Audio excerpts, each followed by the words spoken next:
You could be missing out on hundreds of dollars this winter without even realizing it. And it all comes down to one simple thing: whether you're single or whether you're part of a couple. That one detail changes how much you get, how it's paid, and what mistakes could cost you. I'm David, and you're watching New Zealand Pension Plan, the channel where we break down NZIS Super, government support programs, and important updates that could affect your finances so you can make informed decisions and make sure you're receiving every entitlement you may qualify for. Today, we're going deep into the winter energy payment for 2026. This is one of the most misunderstood payments work and income makes. I see comments every week from viewers who aren't sure if they're getting the right amount, aren't sure if their partner should be getting a separate payment, and aren't sure what happens if they head overseas during the winter months. So today, we're clearing all of that up using the confirmed rules straight from Work and Income and the Ministry of Social Development. By the end of this video, you'll know exactly what you're entitled to, exactly when it lands in your account, and exactly which mistakes could see Work and Income asking for money back. Stay with me, because later in this video, I'm going to walk you through a mistake that catches out couples specifically, and it's one that can lead to an unexpected debt notice if you're not careful. Let's start with the basics, because getting this right matters more than people think. The winter energy payment is an extra payment added on top of your regular NZ Super, Veterans Pension, or main benefit. It's designed to help with the cost of heating your home through the colder months. You don't apply for it separately. If you're already receiving a qualifying payment, Work and Income adds it automatically alongside your normal payment. Now here's where it gets important, and this is the whole reason for today's video. The amount you receive depends entirely on your household situation. Are you single? Or are you part of a couple? That one distinction changes your weekly rate. For single people with no dependent children, the confirmed rate is $20.46 a week. For couples, and this applies whether you're living together or living apart, and for people with dependent children, the rate is $31.82 a week. I want you to notice something in that couple's rule because it surprises a lot of people. Work and Income pays that $31.82 rate to couples even if you and your partner aren't living under the same roof. Maybe one of you is in care. Maybe you're living apart for health reasons. It doesn't matter. If you're recognized as a couple by Work and Income, you get the couple's rate paid as one payment. And that leads to something you really need to understand, especially if both you and your partner separately receive NZ Super or a benefit. In just a moment, I'll explain exactly how that couple's payment works, because this is where a lot of pensioners get caught out. Let's talk about how much this actually adds up to over the whole winter, because the weekly figure only tells half the story.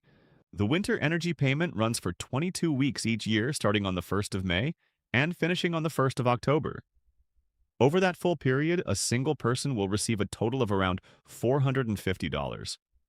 A couple or a family with dependent children will receive a total of around $700 over the same period. That's real money landing in your account without you having to do anything, as long as you're already receiving a qualifying payment.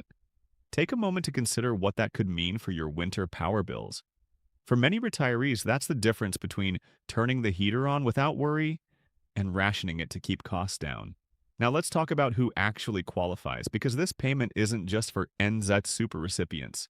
You'll automatically receive the winter energy payment if you're getting NZ Super, the Veterans Pension, Job Seeker Support,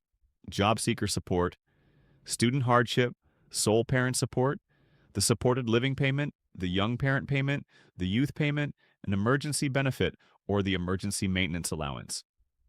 If you're on any of those payments, you don't need to fill out a form. You don't need to ring Work and Income. You don't need to log into MyMSD and request it. It's added automatically to your normal payment, whether that's weekly or fortnightly. But here's something a lot of people don't realize, and this is worth checking your own situation against. If you're receiving the residential care subsidy or the residential support subsidy, you won't get the winter energy payment.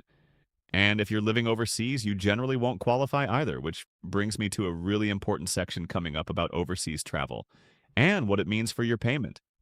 Keep watching, because if you're planning any time away this winter, this next part could directly affect your entitlement.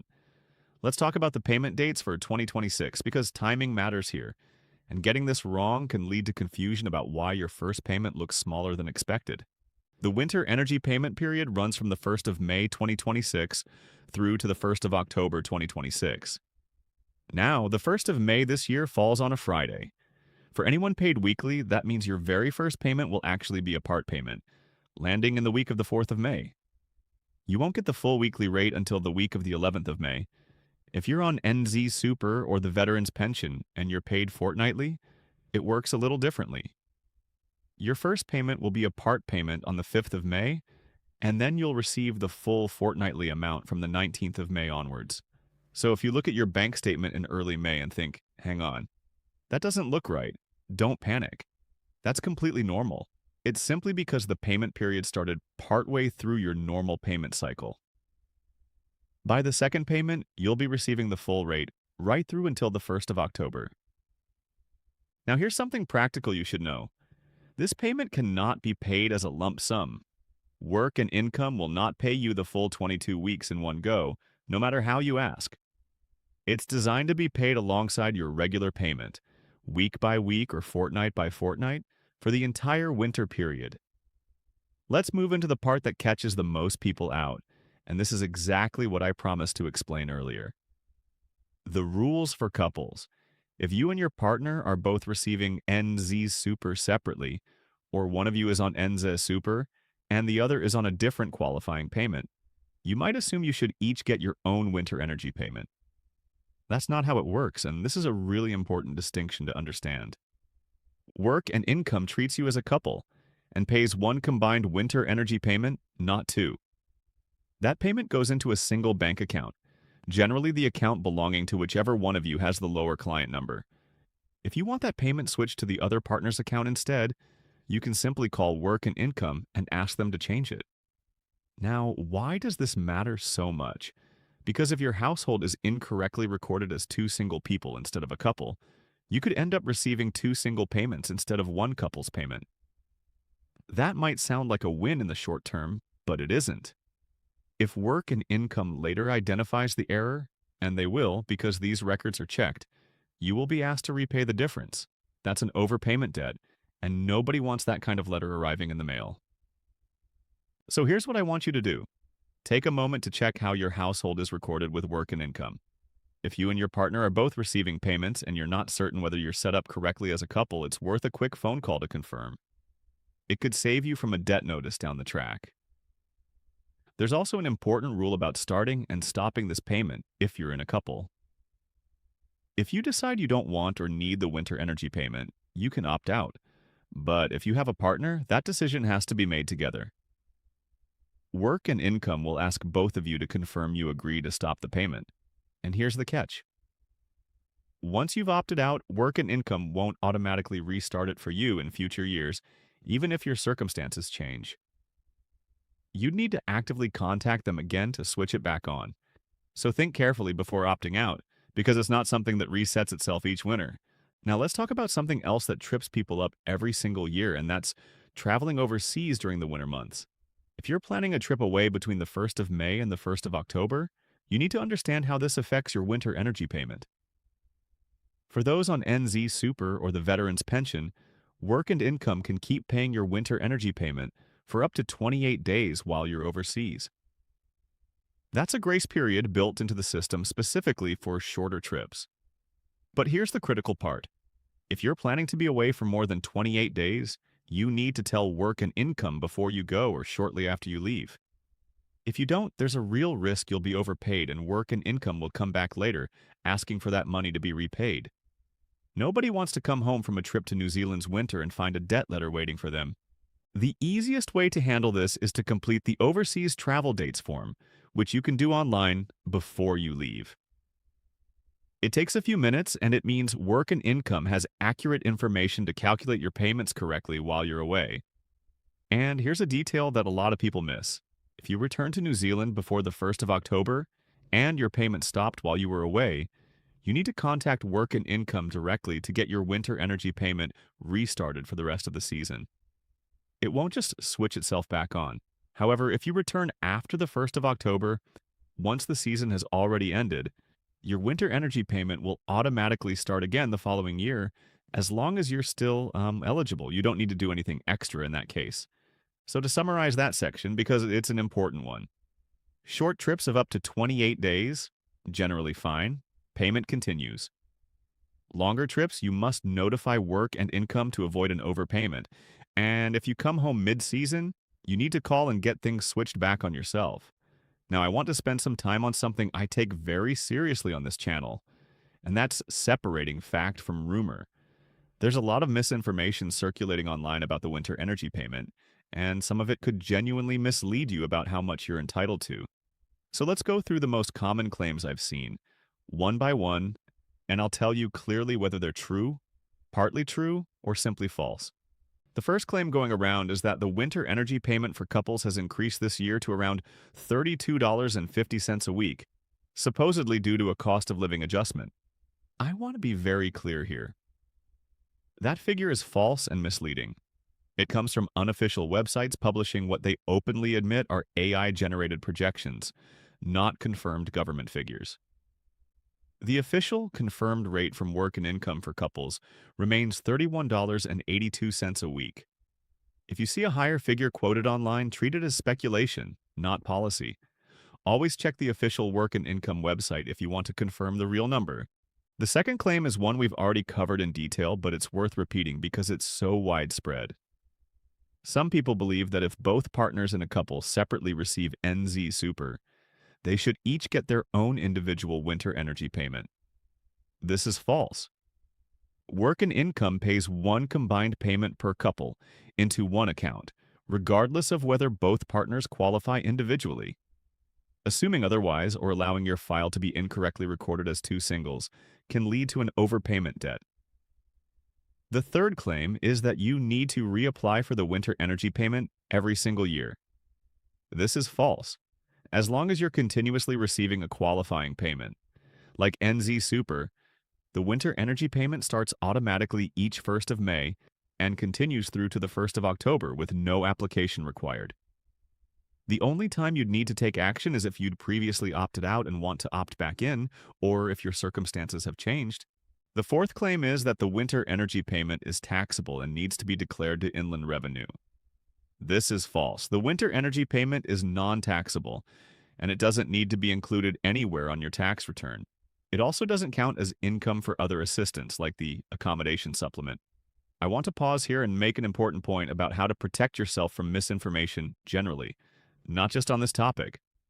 When you see figures shared on social media or on websites you're not familiar with, ask yourself, is this coming from Work and Income, MSD, or a government source directly? If it's not, treat it as unconfirmed until you can verify it yourself. On this channel, we only report figures that are confirmed by official government sources, and when something is still uncertain or under review, we'll always tell you clearly rather than guess. Let's bring this all together now with a couple of practical examples because I think this makes the whole picture much clearer. Let's say you're a single retiree living alone, receiving NZ Super. From the 1st of May through to the 1st of October, you'll receive $20.46 a week on top of your normal NZ Super payment. Over the full 22 weeks, that adds up to around $450 paid automatically with no action required from you. Now, let's say you and your partner are both retired and you're both receiving NZ Super. Because you're a couple, you won't receive two payments. You'll receive one combined payment of $31.82 a week, paid into one of your accounts. Over the season, that's around $700 total for your household, not each. If you'd like that payment going into a different account within your household, a quick phone call to Work and Income will sort that out. And one more example, because I know a lot of you are thinking about travel. Let's say you're heading overseas for 3 weeks in June to visit family. Because that's under 28 days, your winter energy payment should continue as normal, alongside your NZ Super. But if that trip stretches to 6 weeks, you need to notify Work and Income about your travel dates. Otherwise, you risk an overpayment that you'll be asked to repay later. Before we wrap up, I want to remind you of something important. This payment period runs on a fixed calendar every year, the 1st of May to the 1st of October, regardless of how cold or mild the winter actually is. It's not adjusted based on weather, energy prices in a given month, or your personal power bill. It's a fixed weekly rate for the whole season, based purely on whether you're single or part of a couple. So let's recap everything we've covered today because there's a lot of valuable detail in this one. Singles receive $20.46 a week. Couples and people with dependent children receive $31.82 a week, paid as one combined payment if you're a couple. The payment runs automatically from the 1st of May to the 1st of October 2026, with your first payment being a part payment due to how the calendar falls this year. It's non-taxable, it can't be paid as a lump sum, and it's added automatically if you're already receiving a qualifying payment like NZ Super, the Veterans Pension, or a range of main benefits. If you're a couple, make sure your household is correctly recorded as a couple with work and income to avoid any overpayment issues. If you're traveling overseas during winter, remember the 28-day rule and notify work and income if your trip will run longer than that. And if you ever come across a figure or a claim about this payment that seems different to what we've covered today, check it against the official work and income website before you believe it. Make sure you're not missing out on support you may be entitled to, and make sure your details with work and income are accurate, especially around your relationship status, because that's the detail that determines your rate. If you found this update helpful, make sure you subscribe to New Zealand Pension Plan. I'm David, and my goal is to help you stay informed about NZ Super, WINZ, MSD, and every important government support update that could affect your finances. Thank you for watching, take care, and I'll see you in the next update.